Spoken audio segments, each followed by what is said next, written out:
So welcome back again Phoebe engineer. आज हम पढ़ने वाले हैं सस्पेंशन सिस्टम के बारे में। ठीक है। ऑटोमोबाइल का ये पार्ट है, तो हम न्यूमेरिकल पोर्शन को कवर नहीं करेंगे क्योंकि न्यूमेरिकल जो पोर्शन है इसका मतलब डिज़ाइन ऑफ स्प्रिंग वगैरह हो गया, डैम्पर का हो गया, ये ऑलरेडी हम डिज़ाइन ऑफ मशीन एलिमेंट्स में हम पढ़ चुके हैं। ठीक है, तो हम सिर्फ इंट्रोडक्शन पढ़ेंगे यहाँ पे। मेन कहाँ यूज़ होता है, कितने टाइप के होते हैं, सस्पेंशन स्प्रिंग और डैम्पर में क्या डिफरेंस है, ये सब हम यहाँ पे देखेंगे। ठीक है, चलिए वैसे भी हम बहुत कुछ इस लेक्चर में कवर करने वाले हैं। अप्रॉक्सीमेट 50% सस्पेंशन का सिस्टम के बारे में हम कवर करेंगे। वीडियोस थोड़ी बड़ी हो सकती हैं। चलिए देखते हैं। सबसे पहले सस्पेंशन सिस्टम अपने ऑटोमोबाइल में जो यूज करते हैं, क्यों यूज करते हैं। ठीक है, suspension is term given to the system of spring, shock absorber और लिंकेज। तो जो हमारा सस्पेंशन सिस्टम है वो तीन चीज से मिलकर हमारा रेडी होता है। कौन कौन क्या क्या? एक तो हमारा स्प्रिंग जो होगा, ठीक है। दूसरा हमारा जो डैम्पर रहता है, डैम्पर के बारे में हम डिस्कस करेंगे जो उसके बारे में। एंड थर्ड वन इज जो लिंकेज। आपने जैसे कि ये लिंकेज है ना, ये लिंकेज और ये लिंकेज जिसपे आपने ये सस्पेंशन को आप लगाए हैं, ये आपको कॉइल स्प्रिंग दिख रही होगी, ये और बीच वाला आपको डैम्पर दिख रहा होगा। क्लियर है? डुअल पर्पस की तरह काम करता है। मतलब कार को हैंडलिंग जब आप करते हो या फिर कोई ब्रेकिंग के टाइम पे भी आपका ये सस्पेंशन बहुत ज्यादा हेल्प होता है। कैसे ये हेल्प करेगा, ये हम ओके हम डिस्कस कर लेते हैं। फॉर एग्जांपल आपकी ये व्हीकल है, ठीक है। ये व्हीकल है, ये व्हीकल का फ्रंट साइज है। तो गाड़ी जब ये एक्सीलरेट हो रही होगी, ठीक है, गाड़ी जब एक्सीलरेट होगी और फिर आप अचानक ब्रेक मारते हो तो क्या होता है, जो भी पूरा गाड़ी का जो भी सीजी है, फॉर एग्जांपल सीजी अगर इस पॉइंट पे अगर सीजी है तो ये सीजी एक्सीलरेशन चल रहा है और अचानक आप ब्रेक मार रहे हो तो ये सीजी क्या होता है, अपने पोजीशन से हटकर आगे की ओर आ जाता है। ठीक है, मतलब क्या हो रहा है, वेट ट्रांसफर हो रहा है from point A to from point B. इस टोटल वेट को कौन यहाँ पे हैंडल करता है, कौन एब्जॉर्ब करता है? This front suspension. ठीक है, ऐसे ही जब आप गाड़ी को एक्सेलरेट करते हो, गाड़ी आपकी रेस्ट पोजीशन पे एक्सेलरेट है, तो आपका जो सीजी है कहाँ से, ए से इस सी पॉइंट पे यहाँ पे शिफ्ट हो जाती है पीछे की ओर। तो वेट जो वेट ट्रांसफर है पूरी व्हीकल की, वो पीछे सी पॉइंट पे हो जाती है। तो इसको इसको बैलेंस करने के लिए जो हमारा सीजी पॉइंट ए से बी पे जा रहा है, जब हम गाड़ी को स्टॉप कर रहे हैं, ब्रेक लगा रहे हैं और जो गाड़ी को एक्सेलरेट कर रहे हैं, तो हमारा सीजी ए से सी पे जा रहा है। ये जो वेट ट्रांसफर है, तो इससे क्या होगी, अगर आप सस्पेंशन सिस्टम यूज नहीं कर रहे हो तो आपको पहली बात तो हैंडलिंग करने में बहुत ज्यादा दिक्कत होगा। ठीक है, हैंडलिंग आपकी स्मूथ नहीं होगी, आपको भी काफी ज्यादा शॉक लगेगा। इस सबको बैलेंस करने के लिए हम शॉक एब्जॉर्बर का यूज करते हैं। ठीक है, ताकि हमारी जब भी हम ब्रेक लगाएं तो हमारी गाड़ी को हमें महसूस ना हो मैक्सिमम अमाउंट ऑफ शॉक्स। ठीक है, तो एक चीज तो ये था हमारा मेन है, protect the vehicle itself and any cargo और luggage from damage and wear. और दूसरा चीज है, ये भी सही चीज है, ये थर्ड पॉइंट बहुत ज्यादा इंपॉर्टेंट है। क्यों यूज करते हैं सस्पेंशन? अब भाई आपकी व्हीकल है, ठीक है, लोडिंग व्हीकल, मान लो लोडिंग व्हीकल हो गई। तो लोडिंग व्हीकल जो आपकी है, उस लोडिंग व्हीकल में आप सामान लोड कर रहे हो, सामान लोड कर रहे हो, अगर सस्पेंशन नहीं लगा है और ऐसे किसी ब्रेकर पे आप बम्प कर रहे हो, तो क्या पूरी की पूरी लोड कहाँ ट्रांसफर होगी, आपकी एक्सल पे। और एक्सेल में कोई स्प्रिंग लगा नहीं है, तो क्या होगा, आपका एक्सेल यहाँ से बैंड होने का चांस होगा, आपकी जो गाड़ी की चेसी पार्ट है वो बैंड होने का या ब्रेक होने का चांस, क्योंकि वहां पे आप जो भी डैम्पिंग इफेक्ट हो रहा है उसको कोई एब्जॉर्ब करने के लिए कोई भी आपने यहाँ पे मशीन यूज नहीं किया है, कोई भी कंपोनेंट ऐसा यूज नहीं किया जिससे आप एब्जॉर्ब कर सकते हैं उसको। तो ये सब प्रॉब्लम होता है। ठीक है, तो इसलिए हम जनरली सस्पेंशन को यूज करते हैं और एक्चुअली सस्पेंशन सिस्टम का यूज करते हैं। अब बहुत टाइप के सस्पेंशन सिस्टम होते हैं, एक होते हैं नॉन कन्वेंशनल और कन्वेंशनल, ये सब हम आगे डिस्कस करेंगे। तो अभी तक क्लियर हो गया होगा कि सस्पेंशन सिस्टम हमारा कैसे काम करता है, क्यों काम करता है। कुछ पॉइंट्स मैंने यहाँ पे और लिखा है, आप ध्यान दे सकते हो। Purpose of suspension system, it supports the weight. जो भी आपने वेट पूरी व्हीकल की, एक्चुअली वेट जो आपकी एक्सेल पे पड़ती है, व्हीकल के एक्सेल पे पड़ती है, उस पूरे वेट को सपोर्ट करता है हमारा suspension. Provide smooth ride, yes it will be provide smooth ride, क्योंकि जो भी डंपिंग वगैरह होगा, आप जब डंप वाले रोड पे आप चलोगे तो वो जो वाइब्रेशन को उसको एब्जॉर्ब करेगा। Keeps tyre in contact with road, yes अगर हमेशा जो भी बम्पिंग वगैरह के बाद आपके जो टायर होगा उसको हमेशा क्या करेगा, आपकी जो मेन रोड है उससे कांटेक्ट में रखेगा, अदरवाइज आपको शॉक्स बहुत ज्यादा लगेंगे। ठीक है, also it isolate passengers and cargo from vibration and shocks. ये कुछ पॉइंट्स हैं जो आपको ध्यान में रखना होगा कि सस्पेंशन सिस्टम के बारे में। ठीक है, तो ये तो हो गया ओवरऑल सस्पेंशन सिस्टम क्या होता है, कैसे काम करता है, ये सब। कितने टाइप के सस्पेंशन सिस्टम होते हैं हम नेक्स्ट में डिस्कस करेंगे, बट उससे पहले हम डिस्कस करते हैं। आप सुने होंगे कि स्प्रिंग होता है, जैसे आप बहुत बार सुने होंगे भाई सस्पेंशन लगा है गाड़ी में, सस्पेंशन लगा है।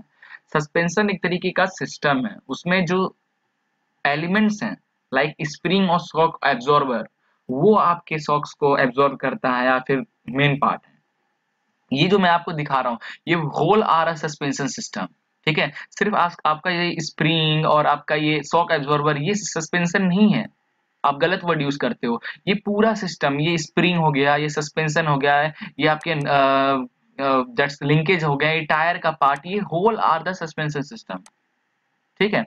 तो आप बहुत बार सुने होंगे कि डैम्पर गाड़ियों में या फिर स्प्रिंग है, डैम्पर है, तो ये दोनों अलग अलग चीज हैं। कैसे, मैं बताता हूँ यहाँ पे आपको।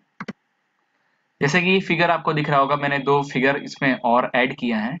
तो ये वाला जो पार्ट है यहाँ पे देखोगे, ये हमारा जो मेन है दैट्स कॉल्ड डैम्पर, ठीक है। और ये देखोगे ये है स्प्रिंग। स्प्रिंग के हमेशा, अगर आपको सस्पेंशन सिस्टम कोई जनरेट करना है, कोई सस्पेंशन सिस्टम बनाना है, तो आपको स्प्रिंग के साथ साथ डैम्पर भी देना होगा। अब बहुत टाइप के स्प्रिंग होते हैं। कौन कौन से स्प्रिंग होते हैं? टॉर्सनल स्प्रिंग, ये आपको इसके बारे में पता ही होगा। टॉर्सनल स्प्रिंग हो गया, कॉइल स्प्रिंग हो गया, ये जैसा दिख रहा है दिस इज कॉइल स्प्रिंग, ठीक है। रबर स्प्रिंग हो गया, ये जैसे कि इस डैम्पर में आपको ये दिख रहा होगा, रबर स्प्रिंग हो गया, ठीक है। लीफ स्प्रिंग हो गया। ये टाइप ऑफ स्प्रिंग हो गए, सबका अपना यूनिक यूनिक काम है। टॉर्सनल स्प्रिंग, टॉर्सनल सस्पेंशन है जो कि ट्विस्टिंग मूवमेंट को एब्जॉर्व करता है। कॉइल स्प्रिंग हो गया, नॉर्मल सपोर्ट के लिए हम इसको प्रोवाइड करते हैं। रबर स्प्रिंग हो गया, जैसे डैम्पर में हम यूज किए हैं। ये एक तो हमारा उसको वापस अपने इलास्टिसिटी होने के कारण जिस पॉइंट से हमने इसको स्टार्ट किया वापस उसी पॉइंट पे वो आ जाता है। और दोबारा रबर जो स्प्रिंग है वो कचड़ों डस्ट वगैरह आपके डैम्पर में ना जाए उससे भी हेल्प करता है। लीफ स्प्रिंग जो हम काफी हैवी व्हीकल्स में यूज करते हैं, और पुराने व्हीकल्स में भी आप देखे होंगे, अभी भी कार्स वगैरह में हम लीफ स्प्रिंग ही ज्यादातर यूज करते हैं। बट हम एक चीज यहाँ पे मैं बोल रहा हूँ उसको ध्यान देना है, सस्पेंशन सिस्टम जनरेट करने के लिए हमको स्प्रिंग के साथ साथ डैम्पर की भी जरूरत पड़ेगी। अगर मैं दोनों को अलग अलग रख दूं तो क्या होगा? तो अगर आपको याद होगा, आप वाइब्रेशन जब पढ़ रहे होगे, वाइब्रेशन में ये डायग्राम्स के बारे में आप डायग्राम देख रहे हो, डायग्राम पे खूब सारे एनालिसिस किए होंगे कि भाई ये मास इतना है, इतना मास लग रहा है, तो स्प्रिंग, ये spring constant, it is damper constant. अब वाइब्रेशन में ये डायग्राम के बारे में काफी एनालिसिस किए होंगे। तो फाइनली जो ये स्प्रिंग और डैम्पर आप हर जगह देखे होगे, कि आप कोई भी वाइब्रेशन के टॉपिक में भी पढ़ रहे होगे, तो कोई भी बॉडी को शॉक ऑब्जर्वर की बात कर रहे हैं तो स्प्रिंग और डैम्पर दोनों साथ में रहेगा। अगर नहीं रहा तो क्या होगा, हम ये भी देखते हैं। फॉर एग्जाम्पल ये देखिए, मैंने क्या किया है, एक यहाँ पे वेट कनेक्ट किया और मैं सिर्फ यहाँ पे स्प्रिंग यूज कर रहा हूँ, ठीक है। और डैम्पर नहीं लगाया, सिर्फ स्प्रिंग लगाया। अब इस स्प्रिंग को जब आप इस वेट को नीचे की तरफ लोड लगाएंगे और छोड़ेंगे, तो ये क्या होगा, up down up down up down होता रहेगा, जब तक ये काफी टाइम बाद जो एयर फ्रिक्शन है और खुद स्प्रिंग की जो डैम्पिंग कोफिशिएंट है उसके कारण जब तक वो उस पे एक्ट नहीं, तब तक वो ऊपर नीचे होते होते धीरे धीरे जाके रुकेगा। अगर मैं डायरेक्ट स्प्रिंग को अगर किसी ऑटोमोबाइल में लगा दूं और किसी डैम्पिंग सरफेस पे अगर हमारा ऑटोमोबाइल एक बार वहां से मूव किया, तो क्या हुआ, काफी देर तक आपकी गाड़ी अप डाउन होती रहेगी। एक तो भाई आपका दिमाग खराब होगा, दूसरा हैंडलिंग करने में काफी ज्यादा दिक्कत होगा, होगा ना। तो भाई स्प्रिंग का जनरल क्या क्या काम है, डैम्पर को थोड़ा सा सपोर्ट करता है। जो आप आपने ये देखा होगा, जैसे ये है स्प्रिंग के अंदर डैम्पर है, स्प्रिंग का काम क्या है, जो भी आपने वाइब्रेशन आपकी गाड़ी में हो रही है, जो भी वाइब्रेशन हो रहा है उसको ट्रांसफर कर रहा है, उस वाइब्रेशन इफेक्ट को ट्रांसफर कर रहा है अपने आपके डैम्पर तक, ठीक है। बट वाइब्रेशन एब्जॉर्बिंग का जो काम है वो डैम्पर करता है, ठीक है। अगर मैं इसी स्प्रिंग के साथ अभी देखो, अभी अगर इस वेट को मैं नीचे लोड लगाकर फिर छोड़ू, तो ये अप डाउन होता रहेगा, फिर कुछ टाइम बाद जाके वो स्टिल होगा। हम ये ऑटोमोबाइल में तो ऐसा नहीं चाहेंगे ना, इसीलिए इनके बीच में हम लगा देते हैं डैम्पर, ठीक है। इनके बीच में हम ऐसे लगा देते हैं डैम्पर। अब आप अगर इसको लोड देकर छोड़ोगे, तो ये जैसे छोड़ोगे वापस अपने स्टेज पे आ जाएगा, ये अप डाउन नहीं होगा। तो क्यों यूज करते हैं डैम्पर, क्लियर हो गया। हम सिर्फ स्प्रिंग यूज नहीं कर सकते हैं, डैम्पर भी यूज करना पड़ता है। अगर आप सिर्फ डैम्पर यूज करते हो, ठीक है, मैं बताता हूँ, अगर आप सिर्फ डैम्पर यूज करोगे तो फिर क्या होगा? अगर आप सिर्फ डैम्पर यूज कर रहे हो और जैसे लोड लगाओ तो ये डैम्पर क्या होगा, डैमेज होने का चांस बढ़ जाएगा। पहली बात डैम्पर, क्योंकि क्या होगा, ऑयल डैम्पर क्या रहता है, डैम्पर में ऑयल्स वगैरह रहते हैं, एक पिस्टन रहता है, वही वर्क करता है, वही अप डाउन होता है, वो ट्रांसफर क्या करता है, वाइब्रेशन एनर्जी को उस लिक्विड में ट्रांसफर करता है, जो भी फ्लूइड आपके डैम्पर के अंदर है उसमें ट्रांसफर करता है, इसलिए आप एब्जॉर्व कर पाते हैं वाइब्रेशन को। ये जो डैम्पर है इसलिए एब्जॉर्व कर पाता है, ठीक है। इस डैम्पर को हम एक और नाम से जानते हैं, कॉल्ड शॉक एब्जॉर्बर। जैसे कि आप सस्पेंशन सिस्टम में 3 चीज जरूरी है, एक स्प्रिंग, एक शॉक एब्जॉर्बर जिसको हम डैम्पर भी कहते हैं, ठीक है, और एक लिंकेज। स्प्रिंग मैंने आपको बताया कितने टाइप की स्प्रिंग होते हैं, torsional spring, coil spring, rubber spring, leaf spring. और डैम्पर जो होता है वो हमारा नॉर्मल जो आपको दिख रहा है पिस्टन सिलेंडर टाइप का जो होता है, ये भी होता है, और रबर का भी होता है डैम्पर, रबर डैम्पर भी हम यूज करते हैं, ठीक है। तो क्लियर हो गया डैम्पर और स्प्रिंग में क्या डिफरेंस है। शॉक एब्जॉर्बर, बहुत लोग बोलते हैं शॉक एब्जॉर्बर खराब हो गया है, ठीक है, तो शॉक एब्जॉर्बर का मतलब वो समझते हैं ये होल सिस्टम, ये होल सिस्टम नॉट डूड, जो अंदर लगा हुआ है this is shock absorber, this is spring, ये whole system are called suspension system, ठीक है।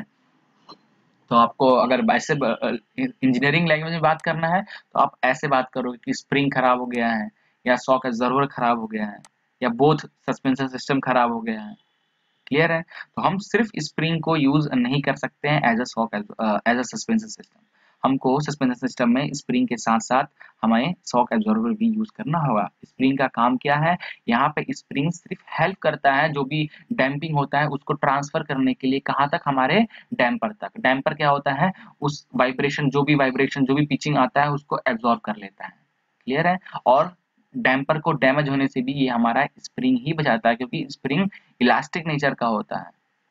तो अगर एक बार अगर डैम्पर के साथ क्या प्रॉब्लम होती है, कोई कोई डैम्पर के साथ जो इसमें यूज करते हैं, एक बार अगर डैम्पर को आप प्रेस कर दोगे तो वो उसी पोजीशन पर रह जाएगा, ठीक है। जैसे मैं यहाँ पे ड्राइंग बना के आपको बता रहा हूँ, जैसे डैम्पर हो गया, अभी डैम्पर यहाँ है और इस पे जब कंप्रेशन एक्ट करोगे तो ये डैम्पर यहाँ आ जाएगा, फिर वो वापस अपने ओरिजिनल पोजीशन पे नहीं आएगा, और नहीं आया तो फिर तो आपकी गाड़ी दबती जाएगी। इसलिए हम स्प्रिंग यूज करते हैं ताकि जो भी लोड लगे उसको वो एब्जॉर्ब करके वापस वो अपने ओरिजिनल पोजीशन पे आ जाए, गाड़ी आपकी वापस वही हाइट पे आ जाए।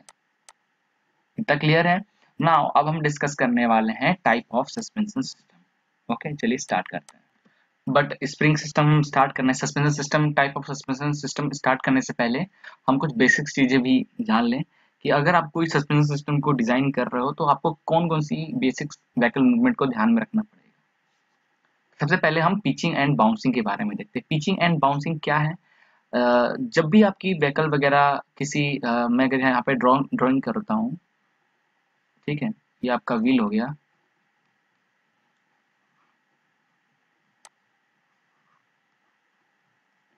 ठीक है, ये डैम पे अगर आ जाता है, जब भी आपकी व्हील किसी रोड सरफेस पे डैम्प वगैरह पे आता है तो उससे क्या होता है, वाइब्रेशन पैदा होता है, ठीक है।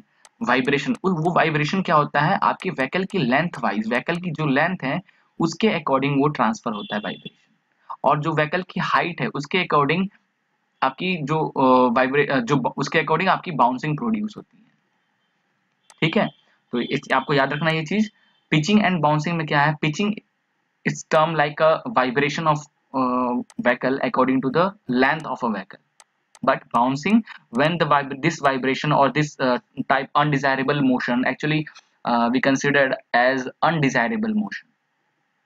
तो जब भी आपकी कोई व्हीकल किसी बम्प पे या पिट पे या गड्ढे वगैरह पे जब वो मूव करती है, सरफेस पे मूव होगी, तो जनरली दो टू टाइप के अनडिजायरेबल, टू टाइप के नहीं, यहाँ पे अगर देखा जाए तो टू टाइप के अनडिजायरेबल मोशन प्रोड्यूस होंगे। एक अनडिजायरेबल मोशन आपके लेंथ के अकॉर्डिंग ट्रांसवर्स करेगा, और दूसरा अनडिजायरेबल मोशन है वो आपकी व्हीकल की हाइट के अकॉर्डिंग ट्रांसफर होगा। तो जो लेंथ के अकॉर्डिंग जो ट्रांसफर होता है उसको हम लोग कहते हैं वाइब्रेशन, और यहाँ पे कहते हैं pitching effect, pitching of vehicle, ठीक है। और जो हाइट के अकॉर्डिंग, व्हीकल की हाइट के अकॉर्डिंग जो हमारा अनडिजायरेबल मोशन हाइट पे ट्रांसफर्स होता है उसको हम कहते हैं बाउंसिंग ऑफ व्हीकल, ठीक है। तो इस वाइब्रेशन को एब्जॉर्ब करने के लिए हम डैम्पर यूज करते हैं, ठीक है, और इस बाउंसिंग इफेक्ट को एब्जॉर्ब करने के लिए हम स्प्रिंग के साथ साथ हम डैम्पर का भी यूज करते हैं, क्योंकि सिर्फ स्प्रिंग यूज करेंगे तो बाउंस होता रहेगा। उस बाउंसिंग इफेक्ट को कम करने के लिए हम उसमें डैम्पर भी यूज करते हैं। तो इसीलिए मैंने इसको आपसे इससे पहले बताया था कि बोथ स्प्रिंग एंड डैम्पर आपको एक साथ यूज करना होगा, अदरवाइज आपको ये सब इफेक्ट देखने को मिलेगा। अब है रोलिंग। तो जनरली टर्निंग के दौरान जब व्हीकल को आप टर्न करते हो तो सेंट्रीफ्यूगल फोर्स उस पर एक्ट होगा, और सीजी क्या होता है, आउटपुट की ओर ट्रांसफर होने लगता है। इसके कारण क्या होगा, आपको एक रोलिंग इफेक्ट जनरेट होने स्टार्ट होता है यहाँ। और हम रोलिंग को इसको इस तरीके से भी समझ सकते हैं कि फॉर एग्जांपल आप कोई टर्न ले रहे हो, आपकी व्हीकल टर्न कर रही है, तो जो सीजी है उस सीजी पे टर्निंग के दौरान दो तरीके के फोर्सेस एक्ट होते हैं। एक तो सेंट्रीफ्यूगल फोर्स एक्ट होगा जो बाहर की ओर होता है इस पॉइंट सीजी पे, इस सीजी पे। एक तो सेंट्रीफ्यूगल फोर्स जो आपकी व्हीकल का है वो बाहर की ओर जनरेट होता है, और एक जो रोड के कारण जो रेजिस्टेंस फोर्स एक्ट होता है वो इनवर्ट की ओर एक्ट होता है। तो इससे क्या होता है, आपको एक ट्विस्टिंग और टॉर्क पैदा होता है, और बोला जाता है couple, actually not a torque, best word is couple generate होता है। तो इस कपल को रिजॉल्व करने के लिए और इस कपल जो जनरेट हो रहा है इन ट्रांसवर्स डायरेक्शन, इसी को हम कहते हैं rolling effect, rolling of vehicle. Clear है? जब भी हमारी व्हीकल टर्न करती है तो उसके सीजी पे टर्न करने के दौरान एक सेंट्रीफ्यूगल फोर्स जो बाहर की ओर एक्ट होता है, और रोड के कारण जो रेजिस्टेंस फोर्स है वो इनवर्ड की ओर एक्ट करता है, और ये दोनों फोर्स मिलाकर हमारा एक जनरेट होता है कपल, जो कि एक ट्रांस लॉन्गिट्यूडनल और transfer longitudinal direction longitudinal axis पे जो एक्ट करता है, इसी को हम कहते हैं रोलिंग ऑफ द व्हीकल। इसको स्टेबल करने के लिए भी हम अपना स्प्रिंग का यूज करते हैं। ठीक है? Suspension system, whole suspension system also help or to provide to resolve the rolling effect। ठीक है? Dipping, third one is dipping. Dipping of vehicle क्या होता है? डिपिंग मैंने आपको स्टार्टिंग में ही बताया था। क्या है डिपिंग? जब अपनी व्हीकल को आप जब व्हीकल एक्सेलरेट कर रही है बहुत देर से, और जब अचानक आप ब्रेक मारते हो, अगर ये हमारी स्ट्रेट एक्सिस है, और जब ब्रेक मारते हो तो आपकी गाड़ी क्या होती है, फ्रंट से बैठ जाती है और पीछे से ऐसा हो जाती है। अगर एक्सिस देखा जाए ऐसा हो जाता है ना, ये क्या है, ये इसको कौन एब्जॉर्ब करता है, इस इफेक्ट को कौन एब्जॉर्ब करता है, हमारा सस्पेंशन सिस्टम ही। इसको ही हम कहते हैं डिपिंग ऑफ व्हीकल। तो जब भी आपकी गाड़ी एक्सेलरेट होती है और अचानक आप ब्रेक मारते हो, तो गाड़ी का जो नोज है, दिस नोज पॉइंट क्या होता है, सामने की ओर झुकने लगता है। तो अगर आप कोई सस्पेंशन सिस्टम यूज नहीं कर रहे हो, अच्छे मटेरियल का सस्पेंशन सिस्टम यूज नहीं कर रहे हो, तो आपका फ्रंट एक्सल टूटने का फुल चांस बन जाता है यहाँ पे। तो इस डिपिंग इफेक्ट को रिजॉल्व करने के लिए, इक्विलिब्रियम करने के लिए हम अपना सस्पेंशन यूज करते हैं। ठीक है? तो इस तरीके का इफेक्ट को हम बोलते हैं, इस तरीके के व्हीकल मूवमेंट को हम लोग कहते हैं डिपिंग। अब ये सिर्फ ब्रेक लगाने के दौरान नहीं होता, गाड़ी आपकी खड़ी रहती है, जब आप स्टार्ट करते हो तो गाड़ी क्या होती है, आगे से थोड़ी सी उड़ जाती है और पीछे से डिप हो जाती है, पीछे से ऐसे डिप हो जाती है, आगे से पीछे से ऐसे डिप हो जाएगी। ये एंगल ज्यादा, ये एंगल ज्यादा, ये एंगल कम। तो इसमें भी इस व्हीकल मूवमेंट को भी हम डिपिंग कहते हैं। क्लियर है? ये मेनली लीफ स्प्रिंग की बात होती है यहाँ पे, योविंग में लीफ स्प्रिंग की बात हो रहा है। कैसे?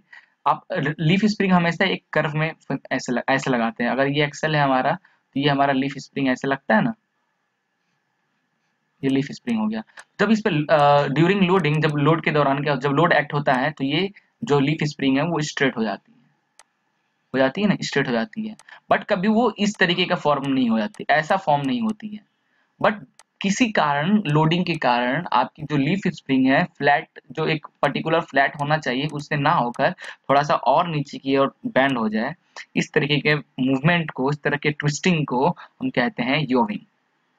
ओके, नाउ बॉटमिंग की बात करते हैं। तो जनरली हमारी जो स्प्रिंग वगैरह की एक लिमिट होती है कि हमारा जो स्प्रिंग है वो स्प्रिंग इतना ही कॉम्प्रेस होगा, मतलब एक नॉर्मल लोडिंग, नॉर्मल कंडीशन में एवरेज बनाया गया है कि भाई ये ए लेंथ तक ही कॉम्प्रेस होगा, उससे ज्यादा ये कॉम्प्रेस नहीं होगा। बट जब आप ओवरलोडिंग वगैरह करते हो अपने व्हीकल में, 4 लोग की गाड़ी है और आज 6 लोग 7 लोग बैठाओगे, तो स्प्रिंग ए से ना होकर वो और छोटा हो जाएगी। भाई लोड पड़ेगा तो वो तो छोटा होगा ना, ए डैश होगा। तो क्या होता है, जो स्टिफनेस ऑफ स्प्रिंग है उसकी एक लिमिट होती है, उससे ज्यादा अगर आप दबाओगे तो क्या होगा, स्प्रिंग की जो स्टिफनेस है वो रिड्यूस होने लगेगी। इस तरीके के इफेक्ट को हम लोग कहते हैं बॉटमिंग। क्या होता है इससे, कुछ दिन बाद आपकी व्हीकल की जो ओरिजिनल हाइट होती है और जो लेंथ हाइट होती है व्हीकल की, वो कम हो जाती है। आप बोलते हो अरे यार सस्पेंशन खराब हो गया। इस तरीके के व्हीकल मूवमेंट को हम लोग कहते हैं बॉटमिंग। ठीक है, नाउ अब हम डिस्कस करने वाले हैं main type of suspension system. Generally दो टाइप के हमको सस्पेंशन सिस्टम देखने को मिलता है।